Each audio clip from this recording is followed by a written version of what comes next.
پاکستانی نوجوان پیدل سفر کر کے سعودیہ پہنچ گیا۔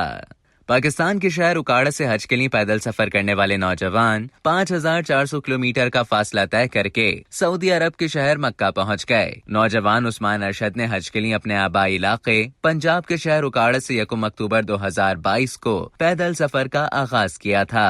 عثمان نے ٹویٹ کرتے ہوئے بتایا کہ مکہ مکرمہ پہنچ کر انہوں نے عمرے کی سعادت حاصل کر لی ہے، جس کی انہوں نے ایک تصویر بھی شیئر کی ہے۔ اس سے قبل ایک اور ٹویٹ میں انہوں نے بتایا تھا کہ وہ 6 ماہ اور 13 دن میں 5400 کلومیٹر کا سفر پیدل طے کرنے کے بعد مکہ پہنچے ہیں۔ عثمان اپنے سفر کے دوران 1 ماہ میں بلوچستان کے دارالحکومت کوئٹہ پہنچے تھے، جس کے بعد وہ ایران میں داخل ہوئے۔ پیدل سفر کے دوران انہیں ویزے کی مشکلات کے سبب ایران سے دبئی بحری سفر اختیار کرنا پڑا۔ واضح رہے کہ پیدل سفر کر کے مکہ مکرمہ پہنچنے سے قبل اکاڑا سے خنجرا پاس تک کا پیدل سفر کر چکے ہیں۔ یہ سفر انہوں نے تقریباً 34 دن میں طے کیا تھا۔